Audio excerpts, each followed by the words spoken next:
ఆ దారిలో వెళ్ళడం దేనికి? ఇవాళ కాదు, రేపు కాదు, ముందు ముందు నాతో జీవితం ఇలాగే ఉంటుంది అశ్విన్. ఆ దేవుడి కటాక్షంతో, పూజారి గారి చల్లని దీవెనతో, మన అనుకునే అందరి శుభాకాంక్షలతో నేను నీ మెడలో నేను మళ్ళీ 3 ముళ్ళు వేసిన దానికి అర్థం ఇదా? కటాక్షాలు, దీవెనలు, శుభాకాంక్షలు అదృష్టం తోడైన వాళ్ళకి లాభాన్నిస్తాయి. నేను దురదృష్టవంతురాల్ని అశ్విన్. అది నీకింకా అర్థం కాకపోవడం ఏంటి? అయితే మళ్ళీ నాతో ఎందుకు తాళి కట్టించుకున్నావు ఆనంది? నీకోసం, నీకేం కాకూడదని, నువ్వు 100 ఏళ్ళు బ్రతకాలని. 100 ఏళ్ళు బ్రతకాలా? నీ తోడు లేందే 100 ఏళ్ళు బ్రతకగలనా? నీకు నిజంగా నేను 100 ఏళ్ళు బ్రతకాలనుంటే నాతో నా భార్యగా నేను చెప్పినట్టుంటావు. అశ్విన్, అర్థం చేసుకోవేంటి? నేను నీకు ఏ రకంగానూ భార్యగా ఉండలేను. ఏ రకంగాను అంటే? అన్ని రకాలుగా. చూడశ్విన్, నన్ను పాడు చేసిన వాడు ఎవడో తెలుసుకోవాలన్న ప్రయత్నంలో ఉన్న నాతో కలిసి ఉండడం వలన నీకు ఏ సుఖం, సంతోషం ఉండదు. కాబట్టి వాడెవడో పట్టుకునేంత వరకు నేను నీతోనే ఉంటానంది.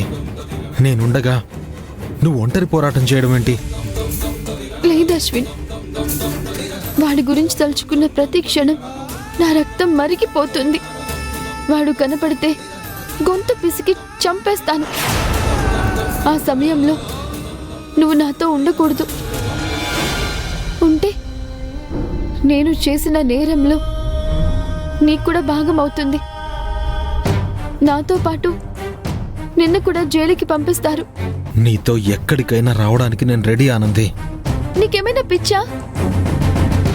అమ్మ, చెల్లి, నిన్నే ప్రేమించే తులసి వీళ్ళని వదులుకొని నాతో రావడం అవసరమా నీకు?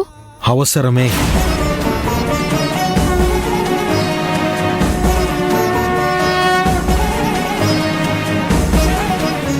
ఈ క్షణం నుంచి నా ప్రతి అడుగు నీతోనే.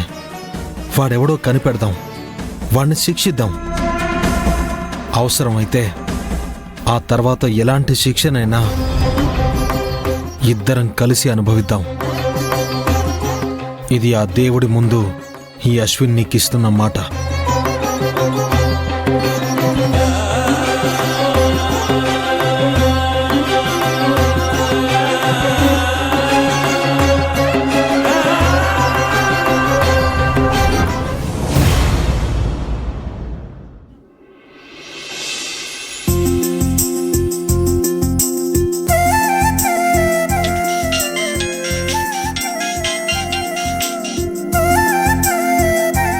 అమ్మా అమృత, నానా, ఇంత రాత్రి సమయంలో ఫోన్ చేసావంటే ఆనంది బాగానే ఉంది కదా? ఆనంది బాగానే ఉంది. నేను మీకు ఈ సమయంలో ఫోన్ చేయడానికి ఒక కారణం ఉంది నానా. కారణం ఏంటమ్మా అమృత? కారణం కాదు కానీ శుభవార్త. శుభవార్త చెప్పాలని చేశా. ఏంటమ్మా అది?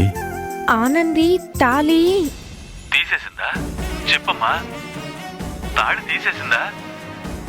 నానా, ఆగండి ఆగండి. అన్ని మీకు మీరే ఊహించుకుంటే ఎలా? నేను పూర్తిగా చెప్పేదాకా ఆగండి.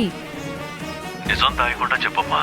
తాళన్న మాట విన్న దగ్గర నుంచి నాకు చాలా ఆందోళనగా ఉందమ్మా. ఆనంది తాళి కనిపించకుండా పోయింది నానా. అవును. మరి శుభవార్త అంటావేంటి? నీకు అసలు మతుందా? నీ చెల్లి తాళి కనిపించకపోవడం నీకు శుభవార్త? అది శుభవార్త కాదు కానీ ఆ తర్వాత శుభమే జరిగింది. ఏంటమ్మా అది?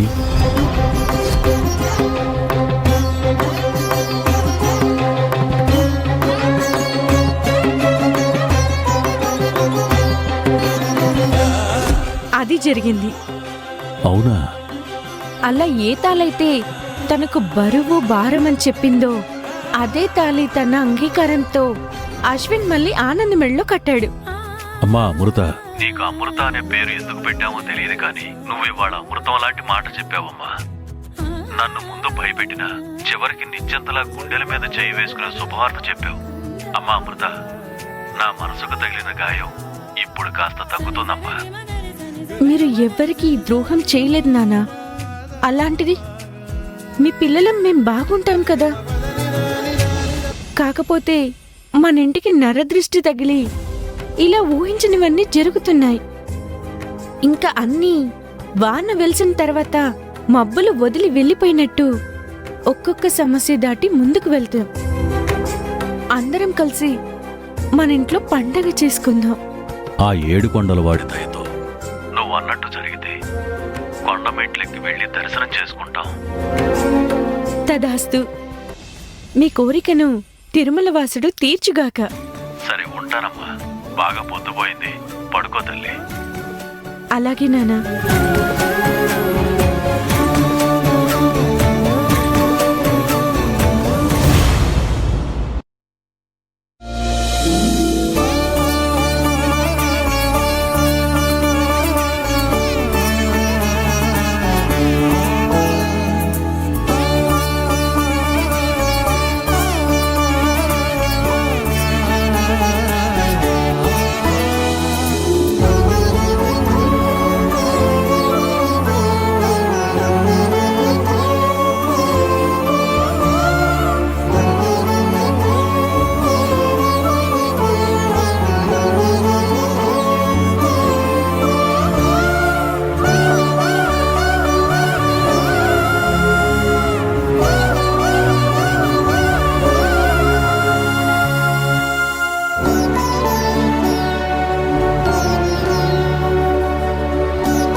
నాకు నచ్చినా నచ్చకపోయినా, నా మనసు ఒప్పుకున్నా ఒప్పుకోకపోయినా బలవంతంగా అయినా ఒప్పించి నాతో ఎన్నో చేయిస్తున్నావు. నీ ఆజ్ఞ ఇదే అని ఇప్పుడే కుంకుమ పెట్టుకున్నాను.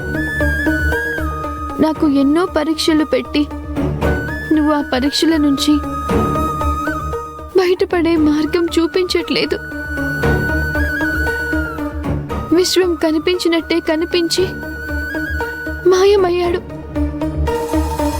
కృష్ణయ్య, దానికి ఏదో ఒక కారణం ఉందని నమ్ముతున్నాను. విశ్వం భార్య ద్వారా నా పోరాటంలో గెలుస్తానని నమ్మకం కలుగుతోంది. దయచేసి ఇందులో అయినా నాకు సహాయం చేయి కృష్ణయ్య.